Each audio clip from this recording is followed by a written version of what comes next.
political career in Gearhart 10 years ago when I ran for city council. And I had 2 terms as city councilor, and then I was appointed mayor in 2022.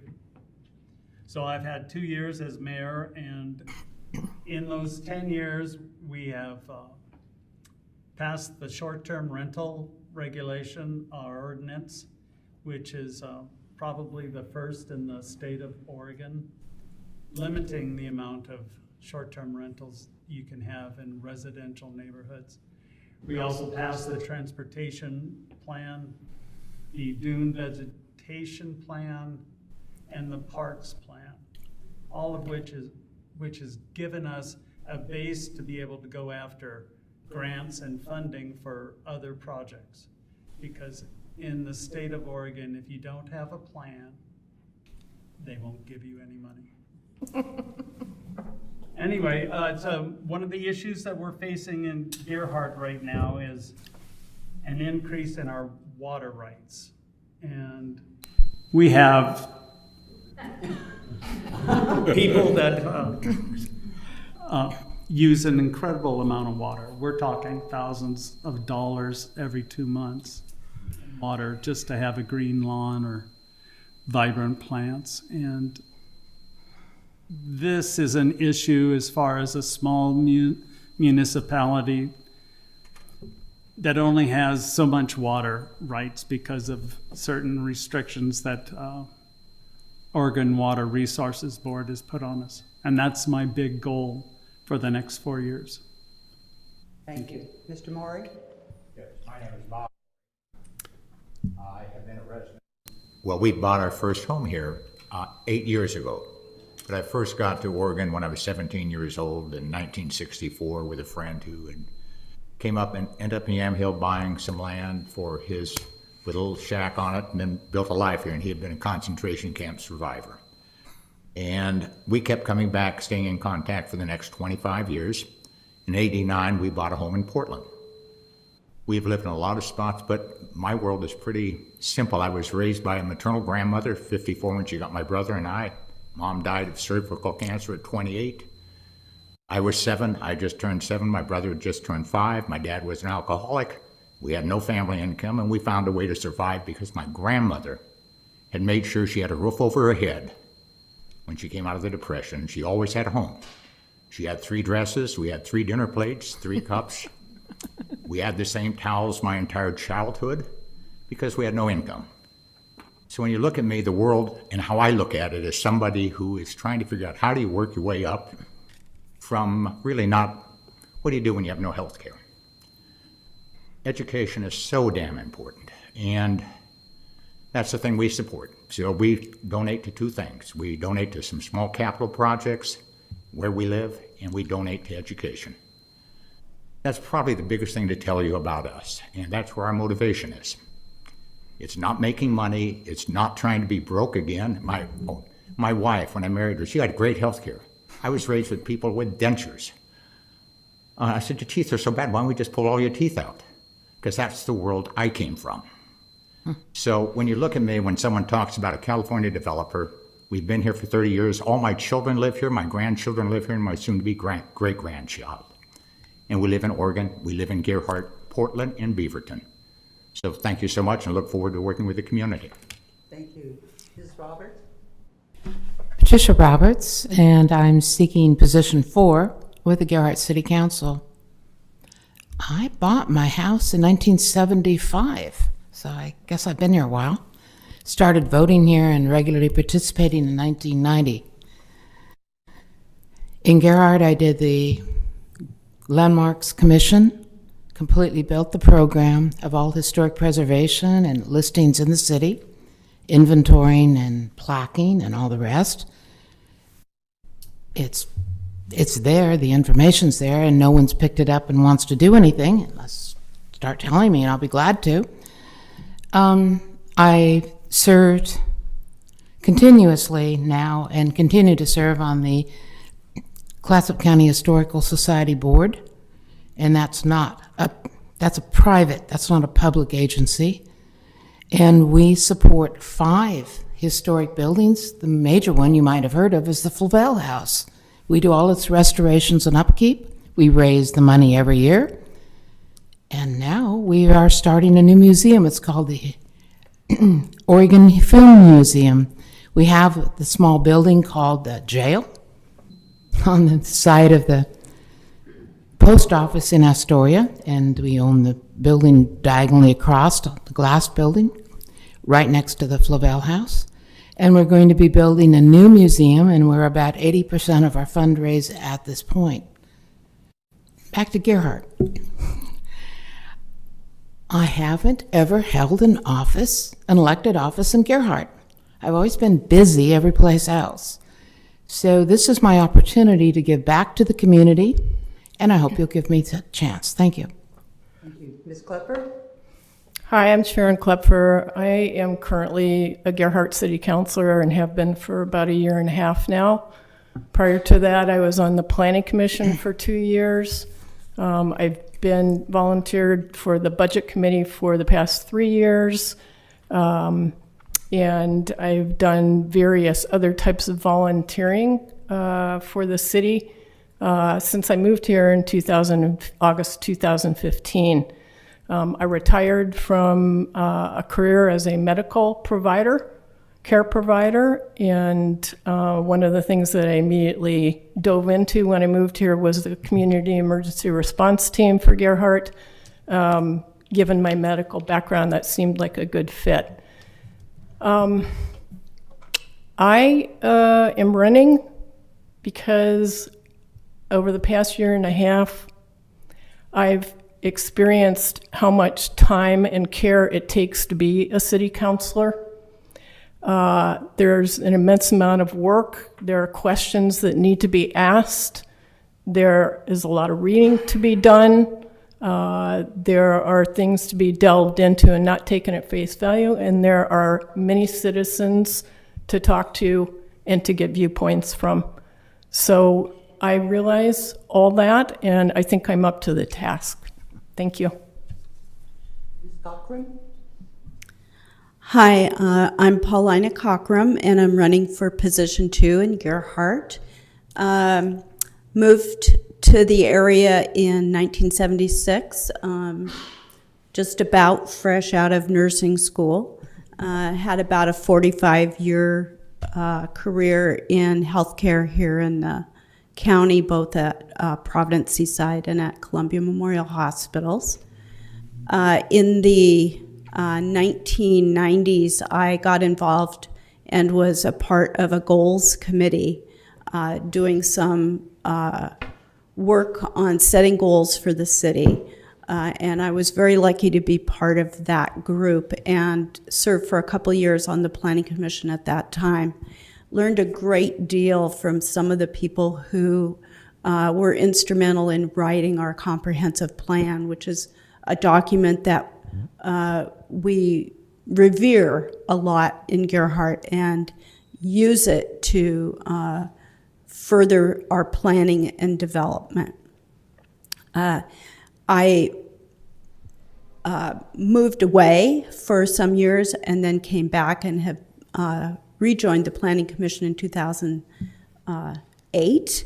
And from there, I was appointed to the City Council in 2015, ran for election in 2018, and then ran for mayor in 2020, and then took a break in 2022 after the failed fire bond. Now I live with my sister and my son and a ginger cat named Rascal. And my time's up. Thank you. Mr. Posowski? Thank you. Thank you, AAUW, for holding this forum. I think it's a great opportunity for our residents to hear from the candidates and be able to hear more than just the 350 words that the voters pamphlet allows us. I think I've been here for 15 years. I've been on city council for 1 term. This is my first running for re-election. I have served on the Planning Commission. I've served on Transportation Commission. I've served on the Seaside Chamber of Commerce. The last few years have been extremely productive for the Seaside City Council, whether it's been replacing city director level staff, the city manager, our attorneys. We've gone through a whole lot of change and a whole lot of progress in fixing and cleaning up the parts of Seaside city government that need work. I think it's important when people get involved in a position like this that they've done the research, done the volunteering, gotten involved so that they understand the issues and all of the parts that are involved in making decisions in a city, in a local government. Because just coming in with an idea doesn't mean it's going to get done. You have 6 other people, at least on the Seaside Council, that have to all work together to get things accomplished. And it's an important part of a candidate is being able to have that experience and that knowledge to be able to work things through. And I think there's a lot of upcoming things in Seaside that are very important for us to accomplish. And to stay on the same track is very important. Thank you. Thank you. Mr. McVeigh? My name is Seamus McVeigh. I've been in Seaside since about 2009. During that time, I founded a nonprofit recovery program for mentally ill and addicts. That program I've been fortunate enough to see grow and spread across a good portion of the country. I work a great deal in advocacy for the homeless as well, which has led me to serving now on the Clatsop County Human Services Advisory Committee. I also do work for CCA, it's Clatsop Community Action, working in their shelters. My focus is primarily on how can I help my community, whether it's finding ways for people to get better employment or working with people to deal with whatever their issues are on an individual basis. My goal is to expand that and be able to serve my community as their voice. For those who've seen me, I have a big voice and very little qualms with using it. That's a bit about me. Thank you. Mr. Hopman? Hi, thank you everybody for coming. My name is Mark Hopman and I am running for Ward 3. My background, I was raised in Scappoose, Oregon, so it was, small town.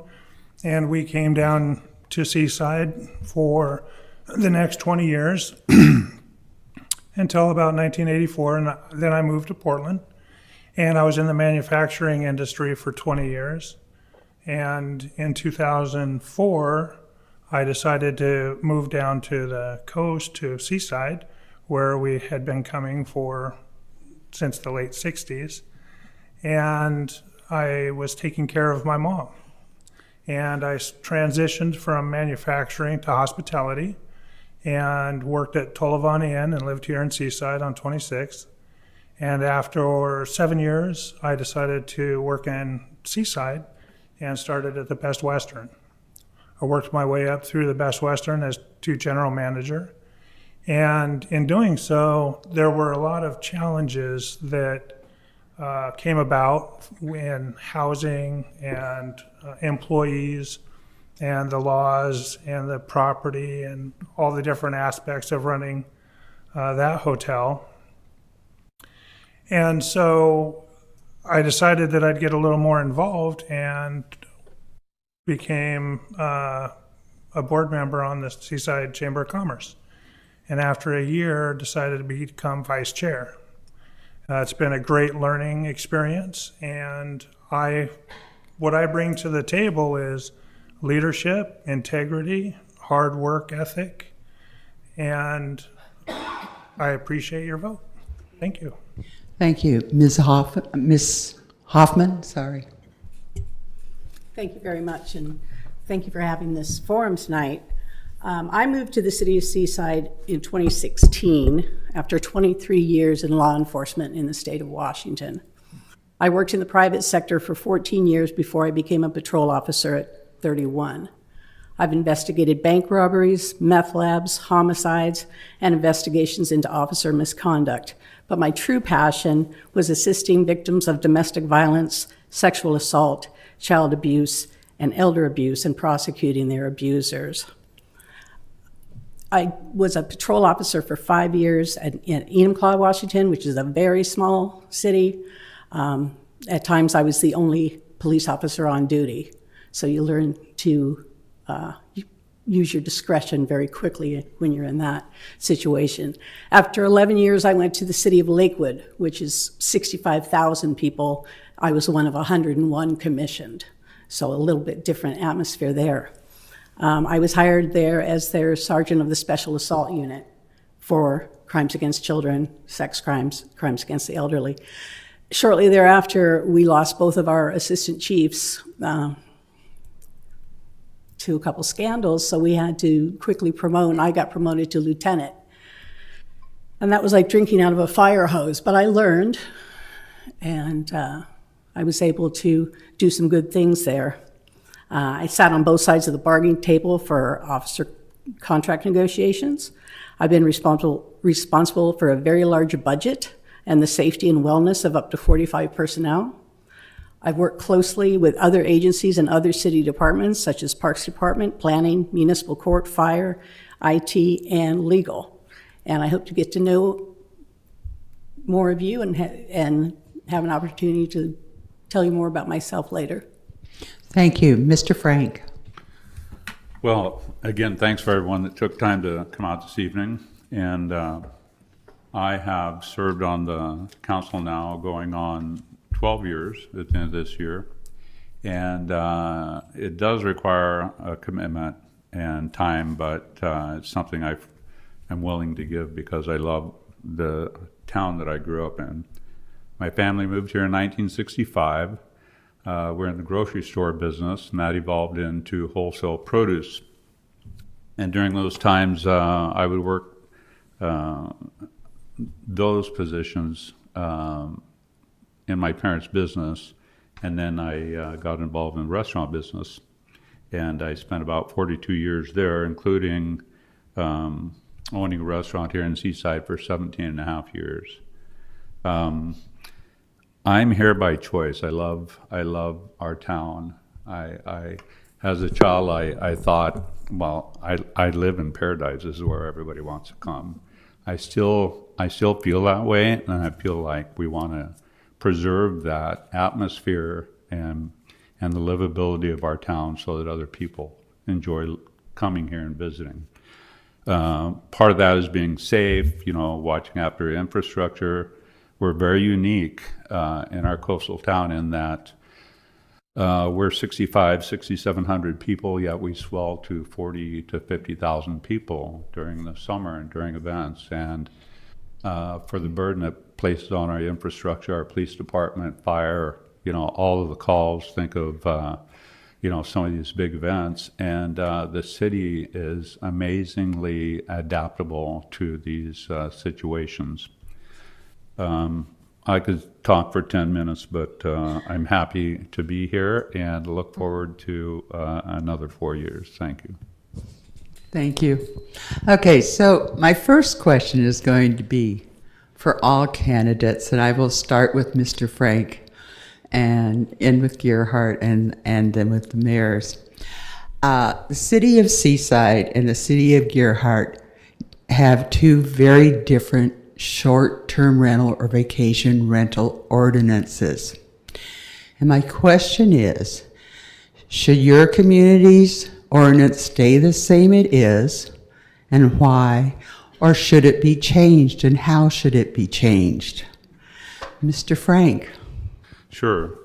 So we've worked on this over the years, and with the thought that short-term rentals have really cut into our housing availability.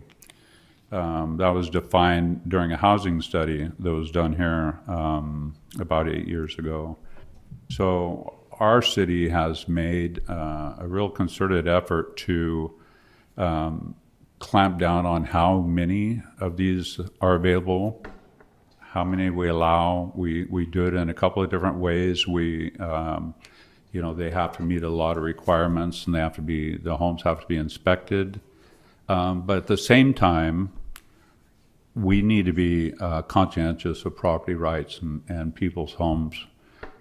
People that own, and maybe that's their income, that's how they survive. At other times, it's not as big of an issue, but we do have a cap on how many that we allow, and I'm looking forward to the continued progress we make on that. Thank you. Ms. Hoffman? Thank you. I do not know the short-term rental policy chapter and verse, but I can tell you where I live on Avenue T, I'm surrounded by vacation rentals. I have no full-time neighbors on my street. That's bothered me for a long time. We have people who work in this city who can't afford to live in this city. I have some young friends who both work full-time. They're actually, if you can believe it or not, getting a house in Cannon Beach rather than, because they couldn't find an affordable one in Seaside.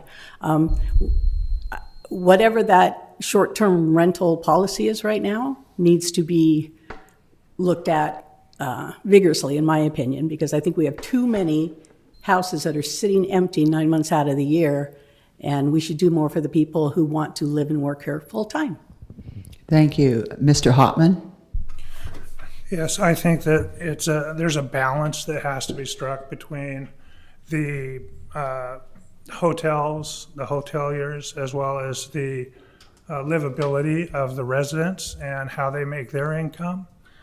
I think that we have to look at the Seaside structure and see if we have enough and what that looks like. I'm less focused on that, as Randy alluded to. Seaside's done a pretty good job about regulating them, monitoring them, and there's more discussion that has to be had because it's a complex issue. Thank you. Mr. McVeigh? I think that multiple studies have been put out that show that the number of short-term rentals in a given area impact affordability of that area. What I also know is that in talking to various business owners in our community, there's too many of them that are struggling to keep employees because those employees can't afford to live here.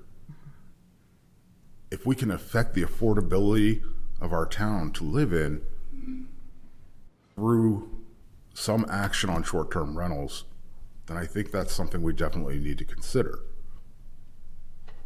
Thank you. Mr. Posowski? Yeah, in the time that I've been in the city government, including the planning commission and city council, this issue has come up many, many times, and there's citizens in council positions and planning commission and public comment that have all been involved in those conversations.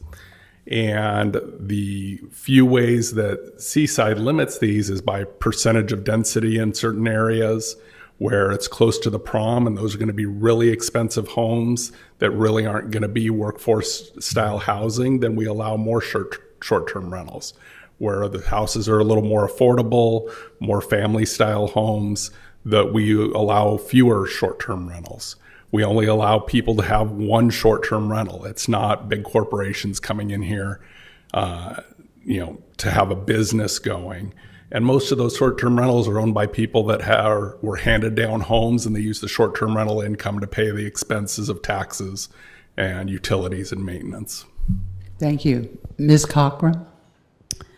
Yeah, the Gearhart short-term rental policy allows, at this time, I think we have somewhere around 65 short-term rentals, and they are spread throughout the residential areas, the residential neighborhoods of our city. Since Gearhart was incorporated directly to keep Gearhart residential, that's why we became a city, was to not become a tourist destination. It makes sense that we would very much limit any kind of short-term rentals. We do have one zoning code, it's called R3, that allows them, and that's where you'll find most of our condominiums. They're up near the beach where people who come to visit might want to stay. And if we could ever in the future find another way to find more rentals there, we could maybe work on something. Thank you. Ms. Kleffer? This is a complex situation, and I am a bit torn about it. We in Gearhart have a system set in place by our ordinance where we're going to phase down the amount of short-term rentals that we have, or phase them out. I lived next to a short-term rental in Colorado, and it was extremely unpleasant. Currently, I live in a neighborhood that is mostly primary homes, and it feels like a neighborhood, and I know my neighbors, and I love a lot of my neighbors, and you don't get that with short-term rentals. On the flip side is the income that the city gets from short-term rentals, so that has to be taken into consideration too. So I think the jury is still out on it, but that's our plan at this point. Okay. Ms. Roberts? Thank you. I live in the middle of short-term rentalville.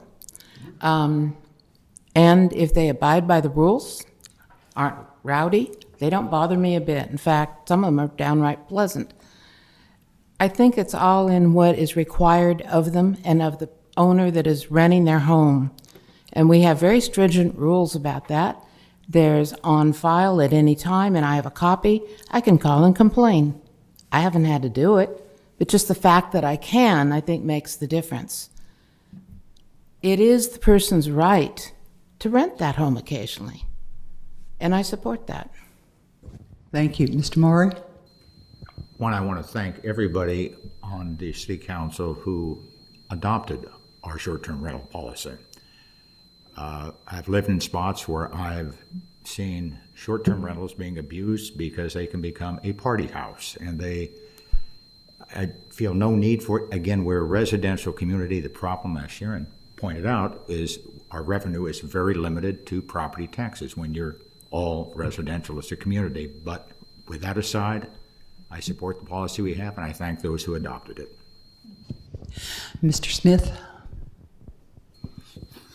It's true that short-term rentals are a gold mine. They really are with the transient room tax. It's something Gearhart is struggling with because we've got the condominiums and maybe 2 hotels that we earn money off of with the the transient room tax. But short-term rentals as a whole were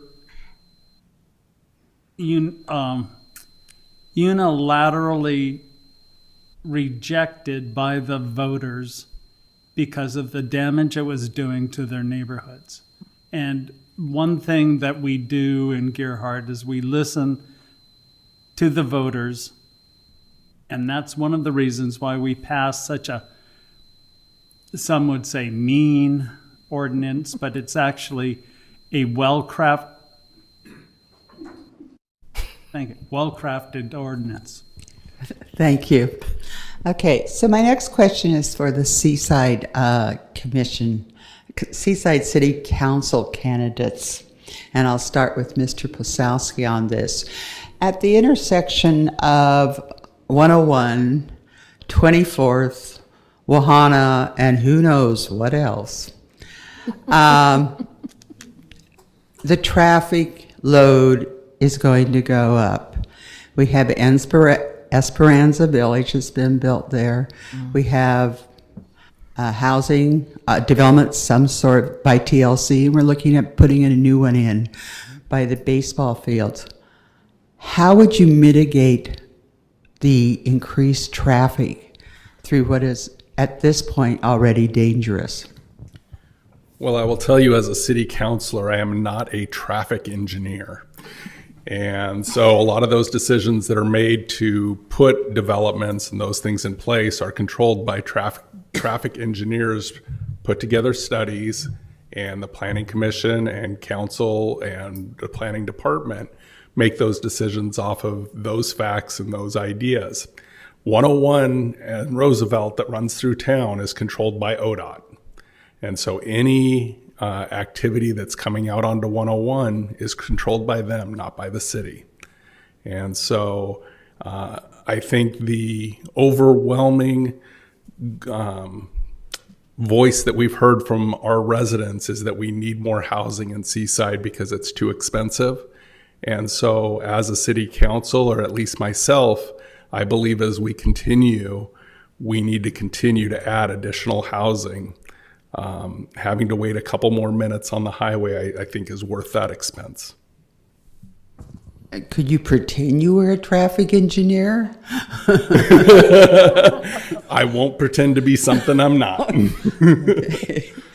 Mr. McVeigh. You know, I believe that we have the opportunity to take a proactive stance and begin communications with ODOT to work on that very area before it becomes the problem that we know already that it's going to be. I think that because we know it's going to be a problem, it's incumbent upon us to get on it. Thank you. Mr. Hopman? Well, I think as we're growing and expanding our city with additional housing, we do have to look at those considerations and whether that's more traffic lights or various different ways to mitigate traffic. It is a conversation that has to be started. Some of the housing hasn't been completed. A lot of it has been planned. Esperanza Village is a great start out at the North 40. And while not playing traffic engineer as well, I think that the planning process and the planning commission has insight into that, as well as the travel and tourism. Thank you. Ms. Hoffman? I'll echo what everybody else said. I'm not a traffic engineer, but I have seen gridlock at the cities that I worked at previously, and I've worked with the people in traffic and planning. My idea would be widen the road, put additional lanes in there, and if you're not going to put a light in there, put one of the calming circles in there. There's a lot of things you can do. It shouldn't take an engineer to look at that situation and go, the road is too narrow, it's only one lane each way, and all summer long, what do you hear? Sirens, sirens, sirens, sirens. 101 is dangerous, not just there. There's many places where it's dangerous. So, yeah, we need to take a good look at those things. Thank you. Mr. Frank? Sure. So there's one way into town, basically, and one way out. So when something happens on one end or the other, and this now pertains to Astoria also. But I think the way I look at these things is, yes, we'd like to be proactive in moving traffic through town, but we have a transportation committee, and we have we're in touch with the state, and there's plans out there. There's even a plan for that bridge. It's on the north end of town, and I think with I'm glad it hasn't been rebuilt yet, because with the advent of new housing and traffic, they're probably going to reconsider how they're going to look at that. So as with a lot of things on council, I think we rely on people who are vested in looking at these things, because we're very divided in our time. So we put a lot of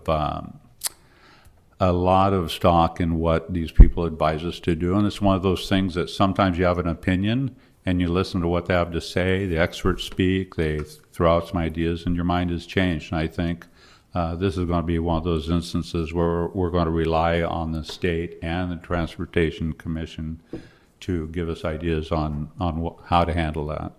Thank you. This question is for Gearhart.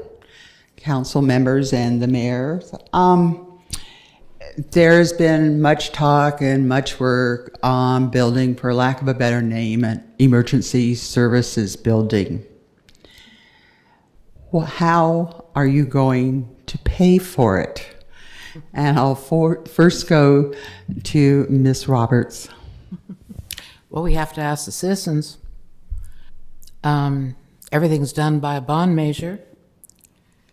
And what is going on right now is that the current group is trying to get an accurate cost estimate, but they have not gone to the voters and asked an advisory vote if they're even willing to support any new building. And that's my question.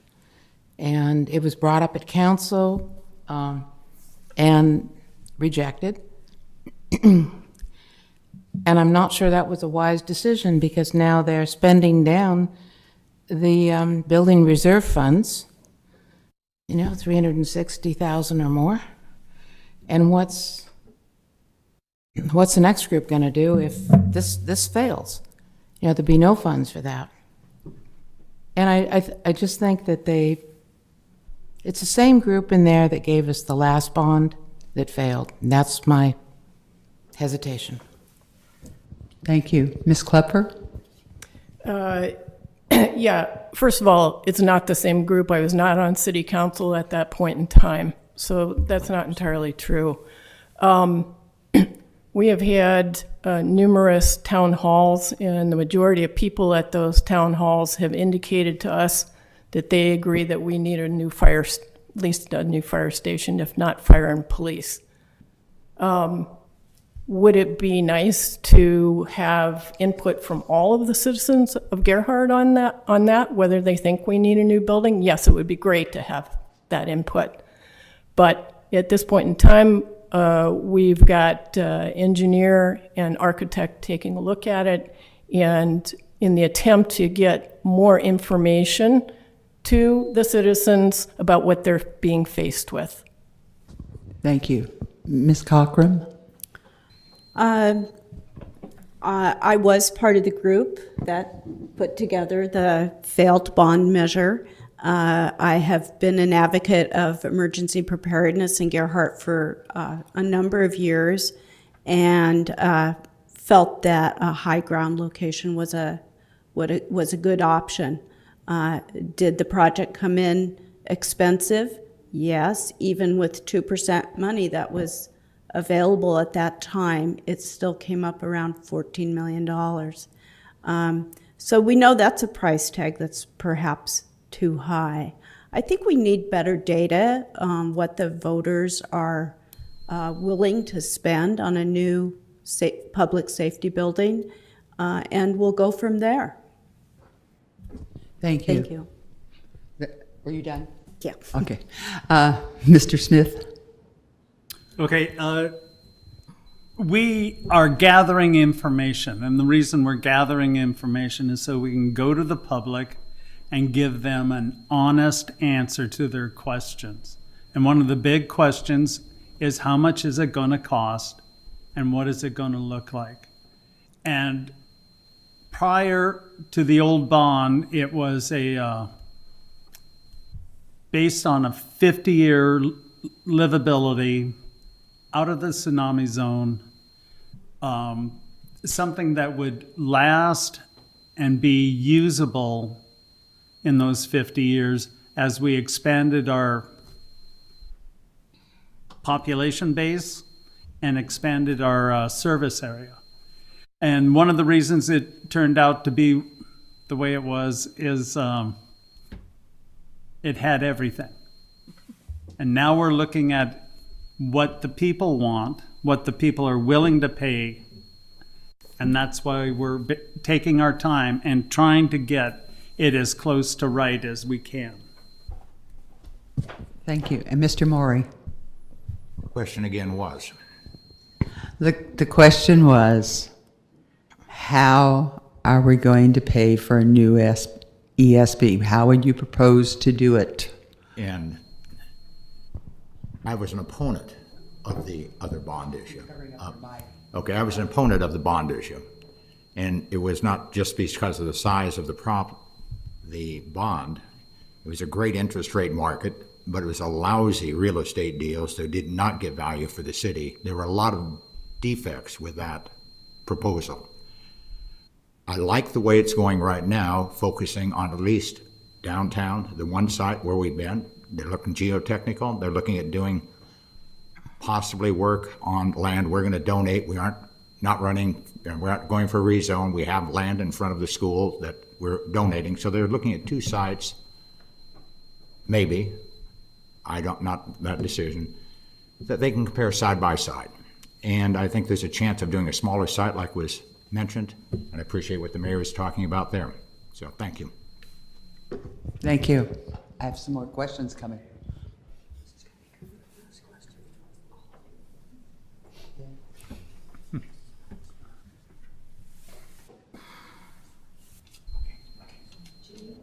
Yes, just wait a second, consultation. Do it a minute.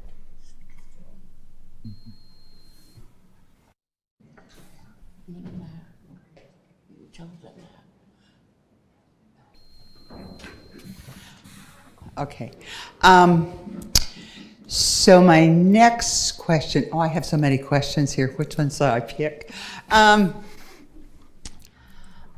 Here's a easy question for you, and I'll start with Carrie, Mr. Smith, sorry, and work around. How do you feel social media has affected your community? Social media is a cancer on society as well. I mean, honestly, I do not understand why people would post what they do. It really makes them look, if not foolish, but just absolutely asinine. A lot of stuff that they post, and I believe it is negative. It's the only way negative people can get their voice heard, because nobody wants to listen to them. And as far as I'm concerned, I would love to be able to make it a one-way street, so you don't have to get it. Thank you. Okay, Mr. Maury. Well, Carrie and I agree on some things. I'm not on social media, and that's a conscious decision. Fortunately, I have a wife and children who are, so they let me know what I want to know, if they think I should know it. You have positives, but I think you have more negative. I think it's a drag on society. I'm not a fan. So I think we can do better by doing exactly what we're doing tonight. We can be face-to-face with people and get some communication and share our difference of opinion, hopefully rationally. Thank you. Okay, I'm going to go to Ms. Roberts. How's social media affected your community? Okay, I don't use it. I hate it. And if you can't look at someone and have a conversation, it isn't a conversation. It's just a bunch of words. Ms. Kleffer? I don't read much social media myself either. I do have friends that tell me about things that are posted. I would just really implore people to try and be kind on social media, because the nastiness is very hurtful. And I would implore people who are engaging in the social media to make sure they know what they're talking about when they bring up something on social media, because I've been the butt of untrue allegations on social media. My preference as a counselor is to email with people and or meet with them in person. Thank you. Ms. Cochran? Yes, I actually do use social media primarily to keep up with all my old friends and family that I went to school with or that I've known throughout my years, or old coworkers. However, I had to give up the local social media when I was mayor. I was losing too much sleep. It was unhealthy, It was mean. It was untrue, a lot of it, and was just really awful. Thank you. Mr. Posowski? So apparently I have an unpopular opinion.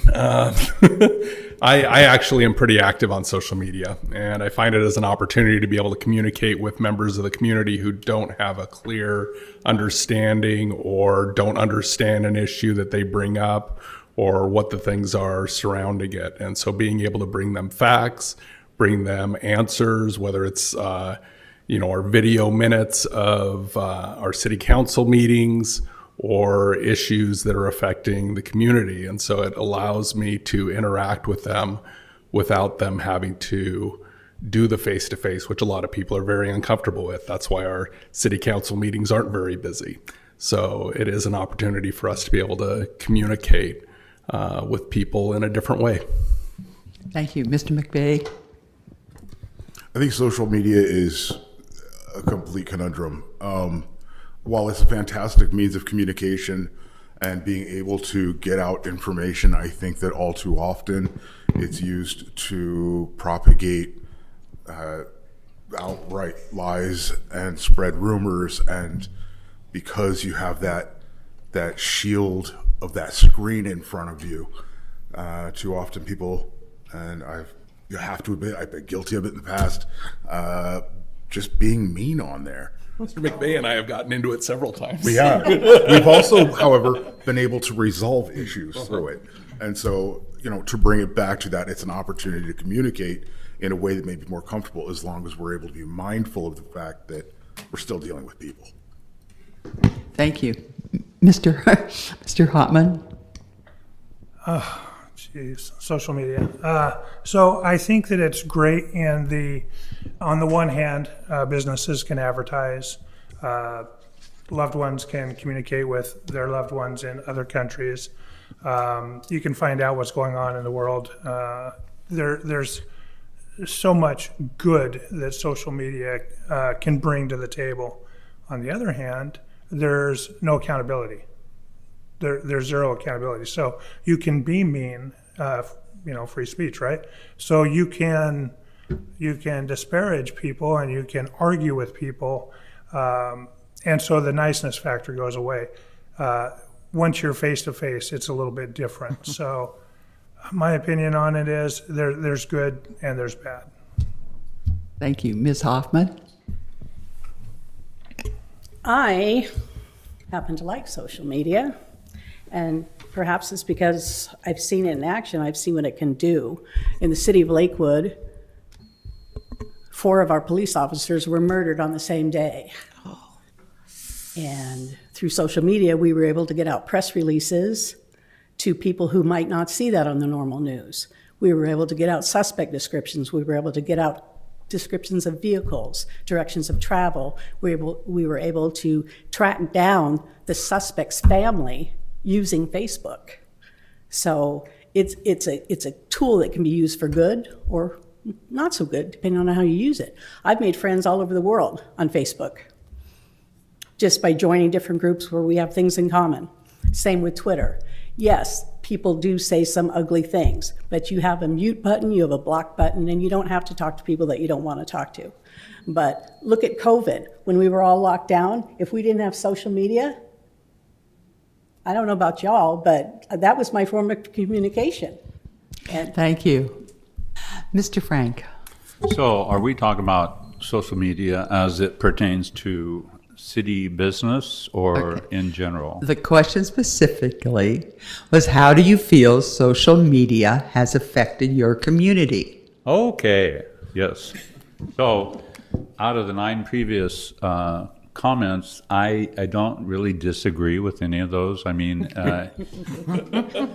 it can be really great. It sort of depends on the source, who's behind it. But I will say that what I do like is I can look at this any time of the day, and I might respond at 9:30 at night. It doesn't have to be during business hours. And so to me, that's an advantage. A lot of times when I see a post, I'll need to think about it for a little while, maybe a couple hours.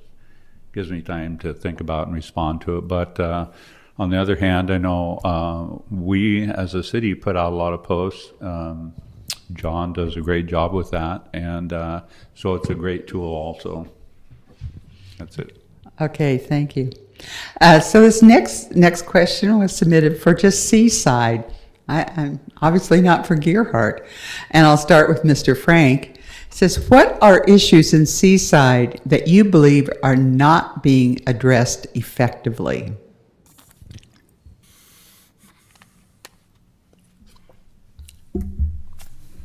Minute to think. 5 seconds to answer.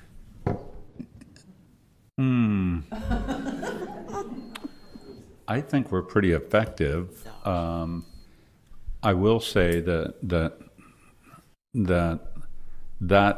word would be interpreted differently by different people. For example, everybody in town will agree that they need a speed bump on their street, but we may not be able to do that or agree that that should be done. We have a lot in our queue that we're working on, and we do every 2 years we do what's called a strategic blueprint that we work on. And so, I mean, just a few of those things, let me throw it out there: the homeless camp, the park strategies, the old hospital, Cartwright Park, the former church building. These are all things that someone might say you're not doing anything about, or we don't see anything being done. But actually, on the backside, there's a lot being done towards those. So I think that we've been really proactive with issues, at least that I'm aware of. We are working on every single issue that's brought up. Thank you. Ms. Hoffman? Question was, what are issues in Seaside that you believe are not being addressed effectively? Okay, well, I'll piggyback on Mr. Frank and talk about the encampment for the unhoused. I know that some progress has taken place, and I applaud those who are currently on the council and the rest of the city staff for doing that. But that camp is just going to continue to grow. You are not going to arrest your way out of a homeless problem. My reading this week tells me that Clatsop County has the highest rate of homeless people in the entire state. It's not going away. I think we need to do more to engage with these folks, find out what their needs are, whether it be mental health, whether it be drug counseling, whether it be employment help, but you cannot just keep moving them around and pretending that they are the ills of society. They are a symptom of other ills in society. Most importantly, the unavailability of affordable housing. There are many people in this city who are 2 paychecks away from ending up in that camp themselves, and I think we need to do more about that. Thank you. Mr. Hopman? Well, I think it's the word effective, right? So there are many issues facing Seaside. The homeless is one of them, and the housing, or you can't just leave people there and not address it. I think it is being addressed. I think affordable housing has been an issue for 2 decades or more, and with Esperanza Village and the other, the old Shiloh East, affordable housing is coming. It's just not coming as fast as some people want, but progress is being made. It's probably no big surprise that I kind of want the dunes to be lowered out on the other side of the beach side of the prom. I think that's good for the city. I think that's good for visitors. And it might look like nothing's being done, but things are being done. It's just happening at a snail's pace because of all the bureaucracy. Thank you. Mr. McVeigh? To name 2 things, fireworks and homelessness. Fireworks we could deal with in much more financially, environmentally, and community-friendly ways, so that they're not going off nightly through October, November, some years. I think we've taken a very hands-off approach to enforcement of what fireworks ordinances we do have, and we've ignored the trauma that it's inflicting upon our local veterans, homeless people, animals. There's so much I could say about that. When it comes to homelessness, I think the city's approach of, I believe it was, let's make things harder, is unethical, immoral, and ineffective to say the very least. I'm very happy that there are counselors currently serving who are not taking that approach. It worries me very much that there are anybody working for the city who would. Thank you. Mr. Posowski. I would echo Mr. Frank in his talking about how we are doing so many things that we are effective at, but there is a limited bandwidth of things that you can work on all at one time. I would say that there's areas of town like the south end at the entrance that look old and run down. There's other buildings downtown that look old and run down. I mean, those are things that would be great to be able to get updated and get a facelift. But again, when you're effectively working on so many other things within the city, some of those things do fall to the back burner, and there's just a limited amount of resources, whether it's time and money, to do the things that happen in the city. Thank you. The next question is for the Gearhart candidates. And I will start with Mr. Smith. The comprehensive plan for Gearhart has not really been rewritten, amended, updated in years. The city of Seaside is working on updating their comprehensive plan. Would you support updating the comprehensive plan, yes or no, and why? I am and would work toward updating the comprehensive plan. I think it is a little dated. I believe in the comprehensive plan. I like what it says. I think it's, for when it was written, it's well written. It's something we can use. We don't have to change a lot. It's what, 40 years old just about. So it could do with a little dusting off and cleaning up. But yes, a citizens committee would be a great way to go about that. Thank you. Mr. Maury. I absolutely love the residential nature of our community. So I think that's the underlying factor of Gearhart. It makes it work. It creates a simpler community than the poor folks in Seaside have to deal with every day, because we don't have sewer systems. We don't have a lot of tourists. And with Carrie, I also feel we should be updating the comprehensive plan. Thank you. Ms. Roberts? I'm thinking long and hard about it. There are probably sections that are dated, yes. I think it could be easily done with a citizens committee, but I think it might be more interesting to open it to the general public and invite them to participate. You might get some very surprising answers. And it doesn't mean you have to follow them, but it might involve the community at a larger level than just a little tight circle. Thank you. Ms. Klepper? I agree with everybody who's commented so far. It would be very, very interesting to sit down and take a look at it and go through it and to polish it somewhat. Having said that, I view our comprehensive plan as a genius document in its overall tenor, and I think it's the glue that keeps our community what our community is. And I would not want to lose that. Thank you. Ms. Cochran? I would probably not be in favor of taking a look at the comprehensive plan. I think it's a great document. It is simply written, and I'm sure there are some grammatical errors that could be corrected, but I feel like it would be like opening Pandora's box a little bit to get into the comprehensive plan. And if I was going to update anything, I might look at maybe a section of the zoning code and see if that needed to be updated in some way and leave the comprehensive plan as it is. Okay, thank you. Thank you for your response. My last question tonight is one of those kind of questions that you probably think about, but maybe, hopefully you have an answer. And I will start with Mr. Smith and just go around the one.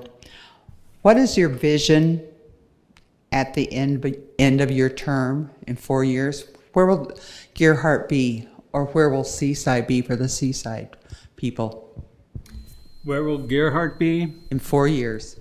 Gearhart will have a new public safety building built in the downtown core area, and we'll have expanded water rights so that we are not water dependent on any other municipality for supplying water, and we can supply the water we need for our citizens and for the greater area that we service.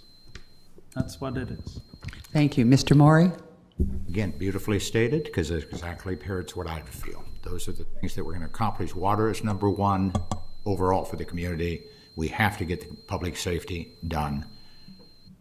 But we have to be thinking of what we do in the future, not just what we get done in 4 years. And that's what's been lacking in the city of Gearhart. It has been thinking to the future and not letting opportunities not being addressed. It may not be able to do it all with government funds, but you have a very established community that can be helpful in trying to do other programs. So thank you. Thank you. Ms. Roberts? Well, I think Gearhart will be Gearhart. I mean, we are a residential community. That's what we are. I would like to see the C1 change slightly, not open the floodgates to development, but I'd like to be able to go down and enjoy my own downtown and sit outside and have a meal that didn't cost $50. We need some diversity in the merchants. They need to not be micromanaged. You already have a C1 zone. It's very specific. You can't have anything that's a franchise. It has to be individually owned. So just kind of loosen up and let us all have some fun. Okay, Ms. Klepfer. I guess this is sort of my dream. I mean, I don't know if we'll accomplish this, but number one, public safety building done and being built and potentially finished by that point. Number two, our businesses all in working and full. We have existing businesses that don't have, are not working at this point in time. I would love to see that changed. I think that the city could perhaps, I have some ideas about how the city could do a little bit better job with welcoming businesses into our city and providing some information for potential businesses to come into our city. I think overall, and one of the reasons that I came into this was because I would really like to see people in our community be kind to each other and feel free enough to speak what they think is important to them and have public input. Thank you. Ms. Cochran? Yeah, I think what the mayor and mayor candidates said, I can agree with what they said about public safety and water.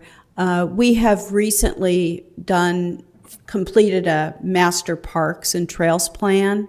I would love to see opportunities where we could further develop the interconnectedness of our neighborhoods to try and make it easier to get around town using non-car traffic, maybe bicycles or foot, or maybe even some of those little electric razors and things like that.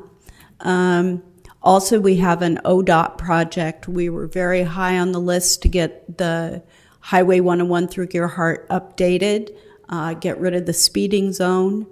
So those would be some other priorities I'd be interested in. Thank you. Thank you. Mr. Posowski. In 4 years, I'd like to see Seaside be a reflection of our new comprehensive plan. The comprehensive plan is put together with a ton of input from our residents, and so the design of that and what comes out of that is what the residents of Seaside want. And so I would hope that the projects that we have going, like the housing projects, the low-income housing projects, the North 40 Park, as well as other projects that are in the works, like obtaining additional land in our watershed to protect our water for Seaside, tsunami evacuation structures, those types of things would be in progress, and Seaside would continue to be an amazing place to live. Thank you. Mr. McVeigh?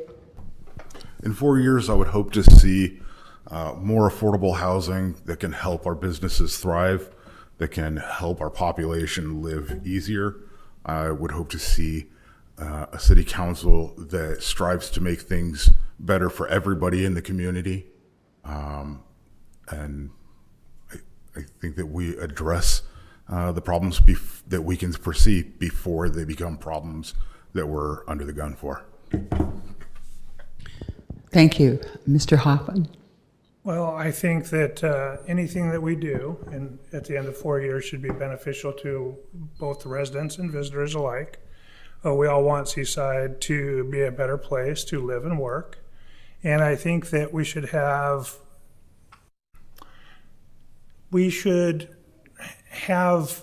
solutions in place and growth towards those solutions at the end of 4 years. For example, the homeless or the watershed. Those, while may not be done in 4 years, solutions should be implemented to get those things done, and should be aggressively monitored. Thank you. Thank you. Ms. Hoffman? Thank you.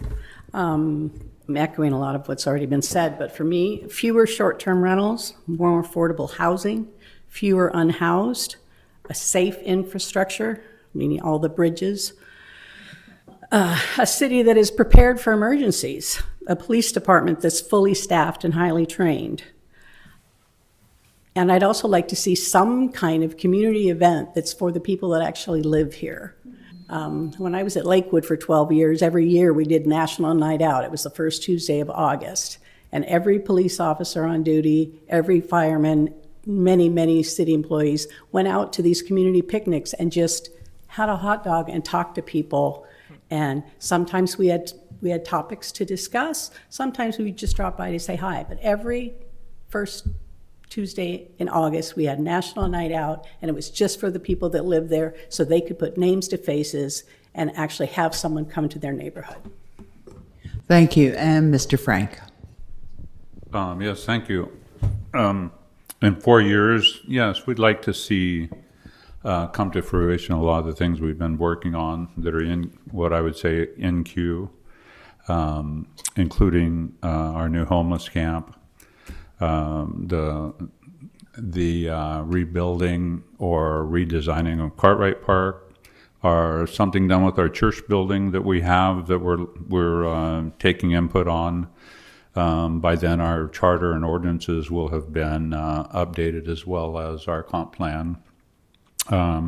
And yes, strategies for bridge replacements. These are really tough, but I will say that an alternative solution to these is vertical evacuation sites, and so we're looking at those. So that's a very viable opportunity that we might be moving towards. As David mentioned, we will have purchased the property to enlarge our watershed. We've got a bridge to replace up there. Just these things on our list. And I say I'm out of time, so we're working on it. I'm looking forward to it. Thank you. All right. So I'm done with the questions for tonight. I told you all that I was going to give you 1 minute at the end to give your best campaign speech. You know, and I'm sorry, Mr. Frank, but I'm going to start with you. I just finished speaking. I know you did, and I know you have problems talking, so I know this is tough on you. I'll give you 15 seconds free to think about your best campaign speech. Okay, well, I think it sort of boils down. It's not one person against the other, and it's nothing political. It's just a matter of who wants. I think everyone here wants the best in their mind for their community, and I've been here 60 years, and there's a reason that I'm here, still here, even though I was in Alaska for about 3 years and lived up there. Always kept a home in Seaside. It's always been my home. And honestly, from the bottom of my heart, I am interested in our town, the livability. The residents come first, then the tourists, tourism and businesses, and I honestly look out for my constituents. Thank you. Thank you. Okay, Ms. Hoffman, your best campaign speech, 1 minute. When I retired here in 2016, I had no intention of ever running for a public office or having to put on nice clothes ever again. I was enjoying a nice, peaceful retirement, and then I heard that someone was talking about banning books at the library. And I can't sit still for something like that. I think the First Amendment has to be protected at all costs. So that's when I started to get involved in city politics a little bit. And in talking with people out there, I'm hearing that they don't feel represented. They don't think the council cares about the everyday citizen. They think the council only cares about the businesses and the tourists. That's what I'm hearing. I'm not saying that's what's true. I don't have a business. I don't have a vacation rental. I'm just a citizen and a homeowner. And I love this community, and I want to do what I can to make it better. Thank you. Mr. Hotman, your 1 minute campaign speech. All right. Well, all I can say is I love the community. I love the people. My family's been coming here for 60 years. And I think it's easy for people to sit on the sidelines and, give opinions without doing anything. And I think you should stand up and take accountability. And I don't agree with, banning books, and I don't agree with tearing down statues. There's just a lot of things I don't agree with. But there's a lot that I do agree with. And I think that having a nice mix between our residents, which I am one, and our visitors, which I was one. So thank you. Thank you. Mr. McVeigh, your 1 minute campaign speech. I want to be your voice. I want to be the voice of Ward 3. I have a big one. Why not put it to use? If you really want to learn a lot more about me, if you'd like to contact me, I encourage you to visit my website. It's simple. It's SeamusForSeaside.com. You'll find what I think about various issues in town, and a couple of solutions are proposed. Thank you. Mr. Posowski, your 1 minute campaign speech. Well, my wife didn't want me to run again, but I knew that we had so much that we had accomplished over the last 4 years and so much still to accomplish that I just couldn't let it go and not see those things to fruition. So I'm here, and I'm always available for conversations and to be able to get more in depth than a minute or a minute and a half on a topic, so that you can have all the information that's needed, so you can get a broad base of information to make decisions. And I think that's important, and that's why I'm running. Thank you. Okay, Ms. Cockrum, campaign speech. I'd appreciate your vote for the position 2 on the Gearhart City Council. I have enjoyed the work in the past for the most part. I don't mind doing the work, the reading, all the preparation it takes to be informed for when meetings take place. We've gotten some great work done, and I look forward to being your counselor in the future. Thank you. Ms. Klepper, your campaign speech. Yes, it takes a lot of hard work. It takes a lot of time. It takes paying attention to detail, and it takes asking a lot of questions. And I would like to continue to be able to do that. but I would also like to continue to advocate, as I already have so far, for increased citizen input, commentary, and city transparency about what we're doing, how we're making our decisions, and what we're thinking about. Thank you. Ms. Roberts, your campaign speech. Well, I don't know if it's a campaign speech, but I'm running because I think you need a choice, and I think these things should be done through elections, not through appointments. And unfortunately, through people not filling out their terms, there have been a lot of appointments on the Gearhart city government level. And that deprives you, the citizens, from the choice, and from those of us running, having to put together why we want to run. I want to run because I want Gearhart to be a better place. I have depth of experience. I was a county commissioner for 8 years. So I know about hard work, and I know about preparation. And I want to bring that to Gearhart. Thank you. Mr. Murray, your 1-minute campaign speech. I want to thank all the people on the council now who put out their effort. It is not an easy job. I do show up at your meetings and the planning commission meetings, and you appreciate the work you do, and thank you.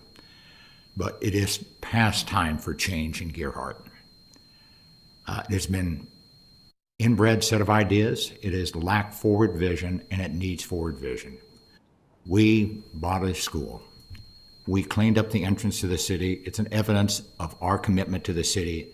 There's no economic benefit in owning a vacant school, but it does make a difference coming into our city. I always implore you, drive by the school at night and see how you feel coming into Gearhart. And that's my dream for the future. We will find something to do better things and achieve the goals that Carrie and I both agree on in terms of the fire safety situation and water. Thank you. Thank you. Okay. And last but not least, Mr. Smith, your 1-minute campaign speech. Okay. I've been mayor for 2 years. I've shown that I'm an honest, forthright human being, willing to work hard for the city of Gearhart. I'm willing to compromise. I'm willing to admit mistakes if I make a mistake. And I want to work for the next 4 years getting this public safety building and our water supply taken care of. And that's why I'm asking for your vote. Thank you. Thank you. We may applaud them.